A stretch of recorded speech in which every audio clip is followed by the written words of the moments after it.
The rain tapped a slow rhythm on the window, like a dying heartbeat. Inside, the air was thick.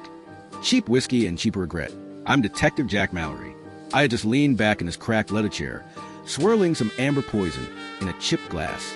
The neon sign outside blinked Mallory Investigations, half lit a bit like myself. Then she walked in, a red dress painted on curves and legs that didn't quit until next Tuesday. She moved like jazz, slow, smoky, and dangerous. The lamplight outside tried to follow her, but gave up halfway through the door. My name's Veronica Vale. I need your help. My husband, Howard Vale, is missing. Rich, powerful, and not particularly well-liked. He left me with nothing but secrets and shadows. Find him dead or alive. I downed my drink and grabbed my coat as I said to her back, "Dead men talk louder in this town." I took Veronica to the Blue Raven and turned on a charm like a neon sign in the rain. I wasn't sure if red was my favorite color, but she was making a strong case. She bit hard, and her eyes locked on mine like a pair of rusty handcuffs. Vale, boss wants his cash now, or we take it out of your hide. Sure thing. I've got it. No problem. Howard, don't forget my cut. You owe me big time. I need this money to start a new life in a new city. Doll, you got nothing to worry about. I have this in the bag.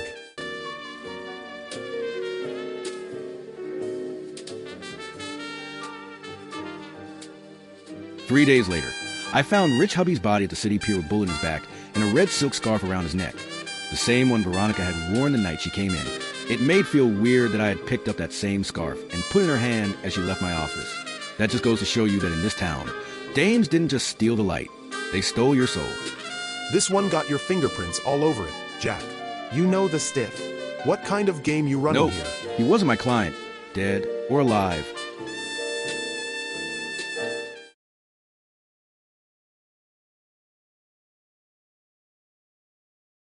My name's Jack Mallory, Detective Jack Mallory. I'm on a case. I was hired to find a lady's husband, dead or alive. I'm here in the seedy bar, the Blue Raven, to hear that lady sing. The stage looks like my regular office, a dark lamp post and a lone sax player in the rain. They practice the same scene over and over while waiting for the main event.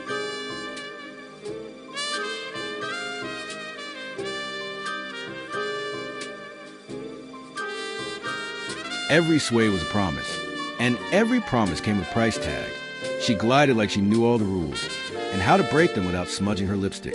That walk had an alibi and a rap sheet. Every step was bait, and I was the fish.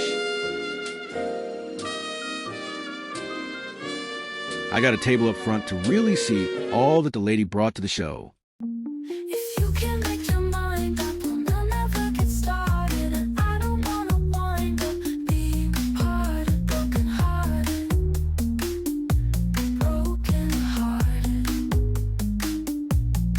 So if you really love me, say yes. But if you don't, dear, confess. And please don't tell me. Perhaps. Okay, so the lady could sing too. Although I am a hard-bitten loner, I felt myself being drawn into the web of this lady in red. It's not professional to fall for your clients, but I always did love painted on red dresses. But something wasn't right. I could feel it.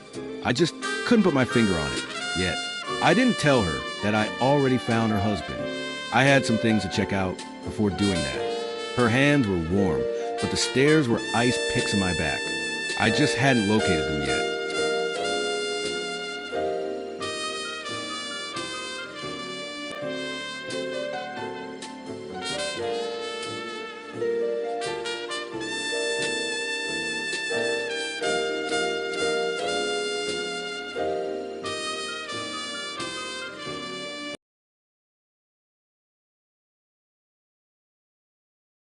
My name's Jack Mallory, Detective Jack Mallory. I'm on a case. I was hired to find a lady's husband, dead or alive. I just got back from the Vale estate where I found these pictures. Howard Vale was not happy with just one beautiful woman in red. He had two, Veronica his wife, and Lucille his accomplice in crime. And as if on cue, there she was in my office, Lucille Von Todd. Well, hello, Jack. I hear you're interested in my personal business. Lady, you're damaged goods. I paid a visit to Howard's mausoleum of a mansion, dust, cobwebs, and echoes. His cash vanished before he did. Your dockyard muscle are sleeping where the tide won't reach him. Jack, you've got me all wrong. Howard owed me money. Lots of money.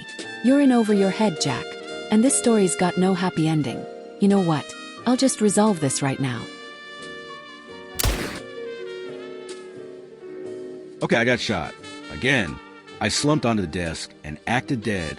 I needed to give her a head start if I was going to follow. And dames in 4-inch heels don't walk too fast. A .25 caliber bullet wasn't child's play, but I'll live. What hurt worse was a note I'd found just before Lucille showed up.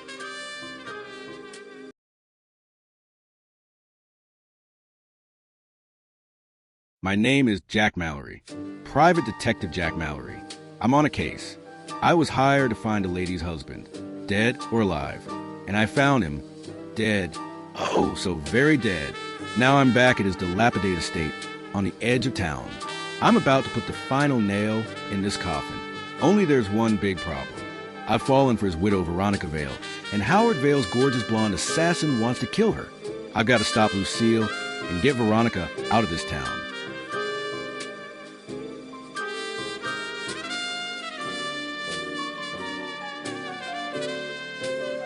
Great. Dolls with guns. Ladies, lower your aim. There's no need for anyone to get hurt. Jack, you don't understand. Howard had my money. That money is mine. Lucille, the safe is empty. It's all gone. Howard was laundering mob money through city projects, but he stepped on toes and got kicked. You weren't supposed to come here. I told you to stop. Then it looks like you two will have to pay for that with your lives. Veronica, what did you do? I don't know. She was going to kill you. She planned to pin Howard's death on you and murder you too. She always was a terrible sister. I just don't know what to do now. You vanished. The city eats women like you for breakfast. Here's a train ticket and enough cash to let you start over. This whole deal with Veronica and Lucille had been quite the gut punch. Oh, well, red never really was my color.